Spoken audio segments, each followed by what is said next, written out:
Audio number 8। तत्व दृष्टि से बंधन मुक्ति। जल में सूर्य चंद्र के प्रतिबिंब पड़ते हैं और लगता है कि पानी में प्रकाश पिंड जगमगा रहे हैं। हर लहर पर प्रतिबिंब पड़ने से हर लहर पर एक चंद्रमा नाचता थिरकता मालूम पड़ता है। रेल में बैठने वाले देखते हैं कि वे अपना स्थान पर स्थिर बैठे हैं, केवल बाहर तार के खंभे और पेड़ आदि भाग रहे हैं। क्या यह अनुभूतियाँ सत्य है? रात्रि को स्वप्न देखते हैं। उस स्वप्नावस्था में दिखाई पड़ने वाला घटनाक्रम यथार्थ मालूम पड़ता है। देखते समय सुख दुख भी होता है। यदि यथार्थ में संदेह होता तो कई बार मुख से कुछ शब्द निकल पड़ना स्वप्न दोष आदि हो जाने की बात क्यों होती?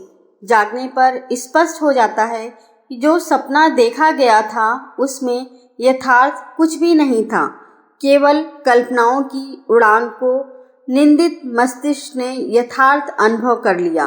उतने समय की मूर्छित मन स्थिति अपने को भ्रम जंजाल में फंसाए रहकर बेसिर पैर की उड़ानों में उड़ाती रही। अंधेरे में झाड़ी भूत जैसी लगती है, रस्सी का टुकड़ा सांप प्रतीत होता है। मरीचिकाएं थल में जल का और जल में थल का भान कराती हैं। यथार्थता से सर्वथा भिन्न अनुभूतियों का होना कोई अनहोनी बात नहीं है। आकाश में बहुत ऊंचे उड़ने वाले वायुयान छोटे पक्षी जैसे लगते हैं, पृथ्वी की अपेक्षा लाखों गुने बड़े और अपने सूर्य से हजारों गुने अधिक चमकदार तारागण नन्हे से दीपक की तरह टिमटिमाते दिखते हैं। क्या यह सारे दृश्य यथार्थ में वैसे ही हैं जैसे कि आंखें हमें अनुभव कराती हैं?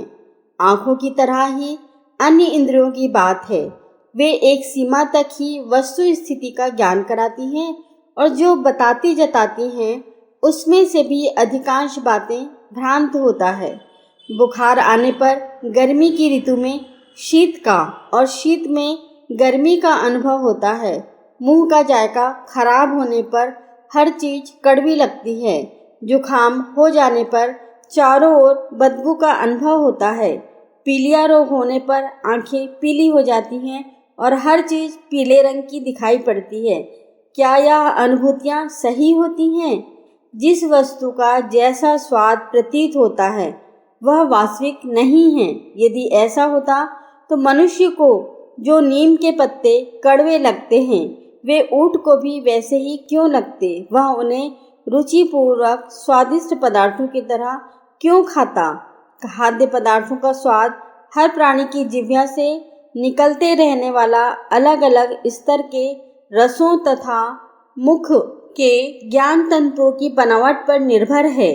भोजन मुंह में गया, वहाँ के रसों का सम्मिश्रण हुआ और उस मिलाप की जैसी कुछ प्रतिक्रिया मस्तिष्क पर हुई, उसी का नाम स्वाद की अनुभूति है।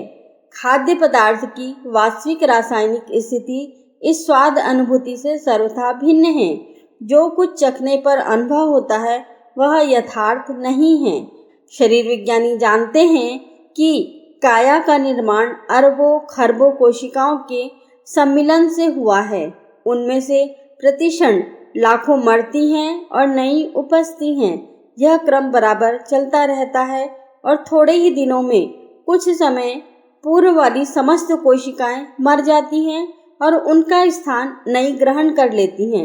इस तरह एक प्रकार से शरीर का बार बार कायाकल्प होता रहता है। पुरानी वस्तु एक भी नहीं रहती, उनका स्थान नए जीवकोश ग्रहण कर लेते हैं। देह के भीतर एक प्रकार शमशान जलता रहता है और प्रसूति गृह में प्रजनन की धूम मची रहती है। इतनी बड़ी हलचल का हमें तनिक भी बोध नहीं होता और लगता है देह जैसी की तैसी रहती है। जिन इंद्रियों के सहारे हम अपना काम चलाते हैं उनमें इतना भी दम नहीं होता कि बाहरी वस्तु स्थिति बनाना तो दूर, अपने भीतर की इतनी महत्वपूर्ण हलचलों का तो आभास दे सकें। ऐसी इंद्रियों के आधार पर यथार्थ जानकारी का दावा कैसे किया जाए? जिस मस्तिष्क को अपने कार्य क्षेत्र शरीर के भीतर होने वाले रोगों में क्या स्थिति बनी हुई है, इतना तक ज्ञान नहीं, और घर की बात को बाहर वालों से पूछना पड़ता है। वैद्य डॉक्टरों का दरवाजा खटखटाना पड़ता है। उस मस्तिष्क पर यह भरोसा कैसे किया जाए कि वह इस ज्ञान का वस्तु स्थिति में हमें सही रूप से अवगत करा देगा। ज्ञान जीवन का प्राण है, पर यह होना यथार्थ स्तर का चाहिए। यदि कुछ का कुछ समझा जाए, उल्टा देखा और जाना जाए, भ्रम विपर्यय हमारी जानकारियों का आधार बन जाए, तो समझना चाहिए वह ज्ञान प्रतीत होने वाली चेतना वस्तुतः अज्ञान ही है। उसमें जकड़े रहने पर हमें विविध विधि त्रास ही उठाने पड़ेंगे, पग पग पर ठोकरें खानी पड़ेंगी। इसी स्थिति को माया कहते हैं। माया कोई बाहरी संकट नहीं, मात्र भीतरी भ्रांति भरी मनस्थिति ही है। यदि उसे सुधार लिया जाए तो समझना चाहिए माया के बंधनों से मुक्ति मिल गई। वह मुक्ति वस्तुतः हर किसी को मिलना गलत है।